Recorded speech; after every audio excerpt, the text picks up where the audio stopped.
Salut toi, bienvenue sur Moodop. Moi c'est Khalida et ici on parle développement personnel, santé mentale, bien-être, tout ce qu'on devrait apprendre à l'école, mais qu'on découvre souvent seul, un peu tard et parfois dans la douleur. Retrouvons-nous un dimanche sur deux pour t'inspirer et t'aider à avancer à ton rythme. Parce que ta santé mentale mérite toute ton attention et parce que t'as le droit de rayonner sans te cramer les ailes. Allez, c'est parti!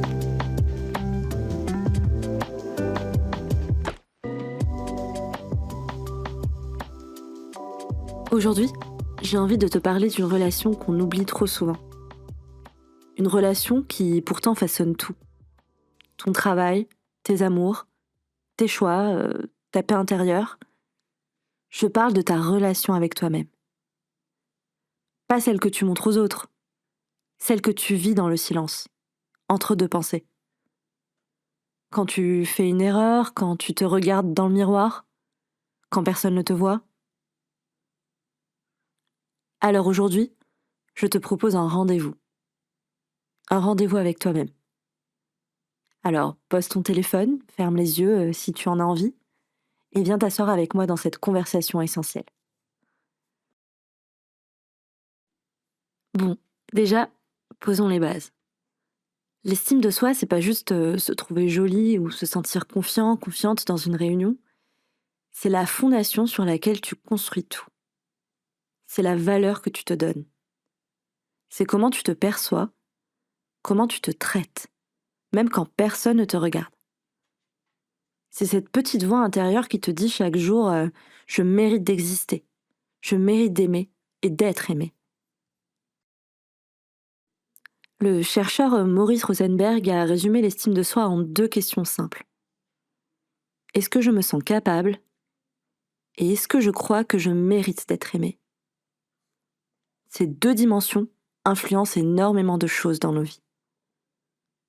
Et si tu ne te reconnais pas dans un oui hyper franc et spontané à l'une de ces 2 questions, c'est ok.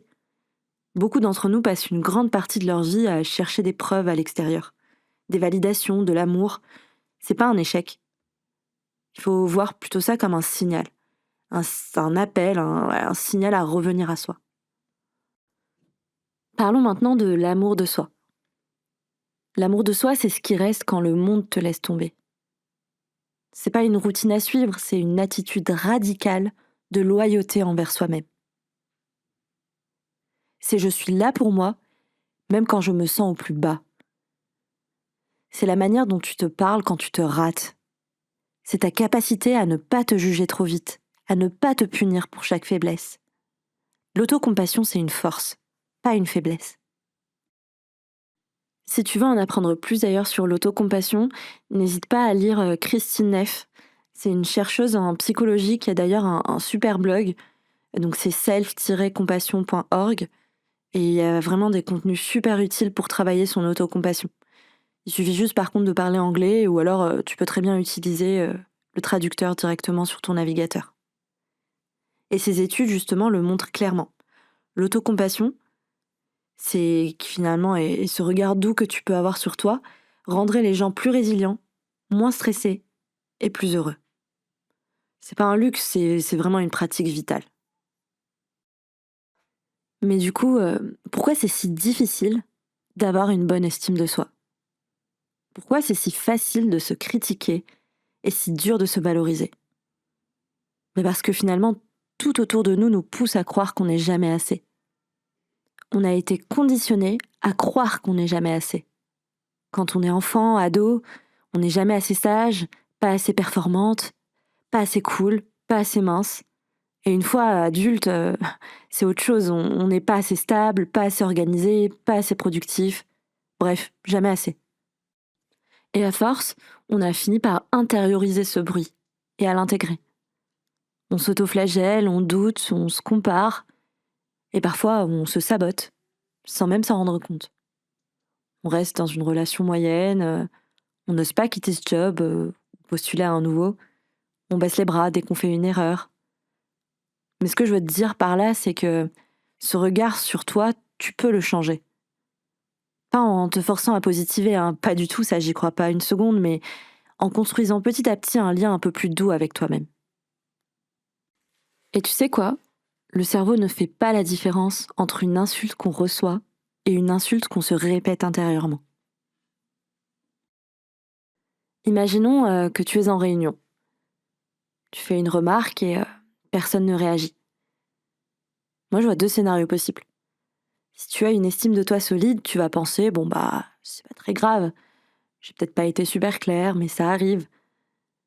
Si au contraire ton estime est fragile, ton cerveau risque de te dire ah bah tu vois, t'es nul, je te l'avais dit, tu ne devrais même pas parler. Même situation, pas la même narration intérieure. Ok, maintenant passons au concret. Comment on cultive une estime de soi plus solide? Comment on commence à s'aimer un peu mieux, un peu plus chaque jour? Alors voilà ce que j'ai appris au fil du temps, à travers des lectures, des thérapies, des moments de doute aussi. Mon premier conseil serait d'apprendre à te parler autrement. Tu vois, ta petite voix intérieure là, est-ce qu'elle te soutient?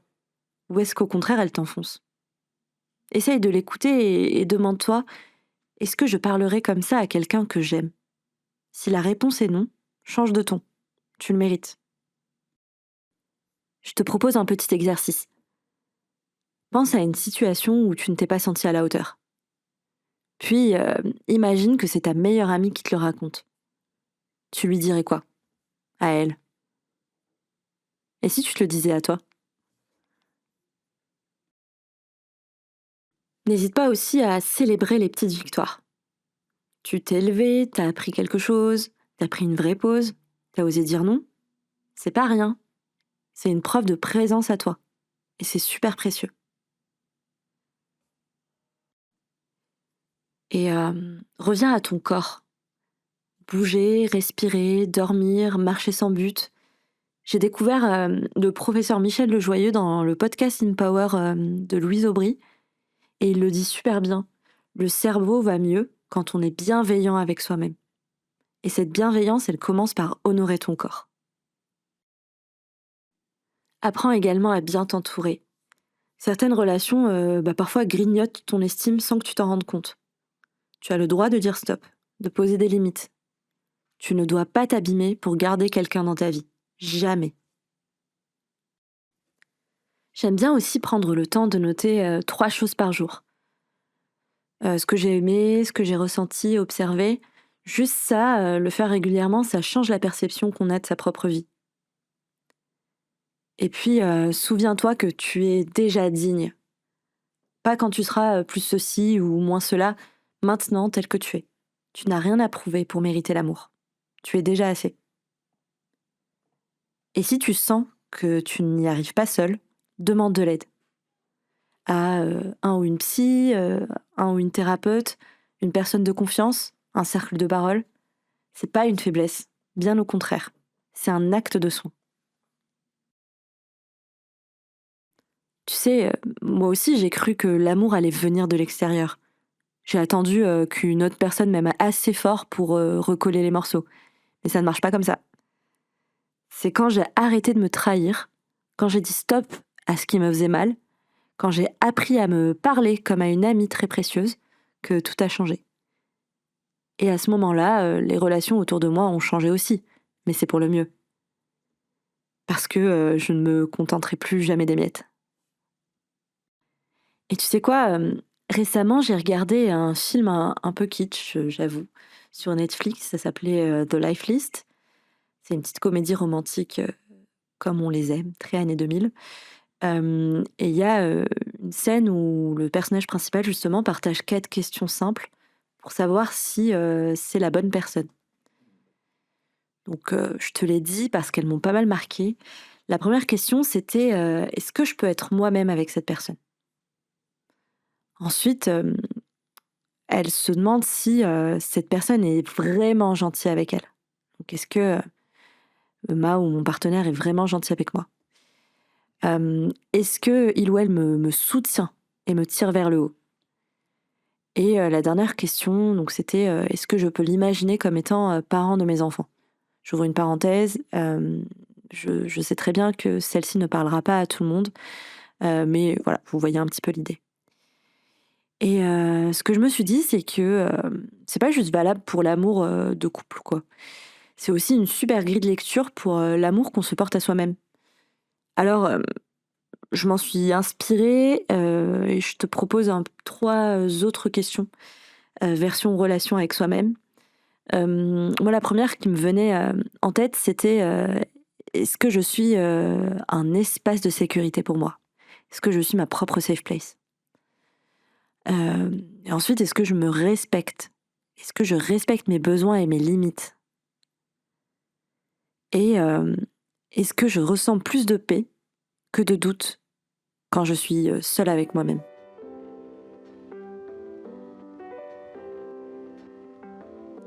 Alors voilà, on arrive à la fin de cet épisode. Ce que j'aimerais te dire, c'est que tu n'as rien à prouver. Tu n'as pas à devenir quelqu'un d'autre. L'estime de soi, c'est pas un état figé, c'est un objectif à atteindre. C'est une relation, la tienne avec toi-même. Et comme toutes les relations, elle se nourrit, se construit, se répare. Avec le temps, l'écoute, de la patience. Merci d'avoir partagé ce moment avec moi. Et si cet épisode t'a parlé, n'hésite pas à le partager ou à me laisser quelques mots, ça compte énormément. Et d'ici là, souviens-toi, tu es déjà suffisante. Et tu as le droit d'apprendre à t'aimer, un jour à la fois. À très bientôt.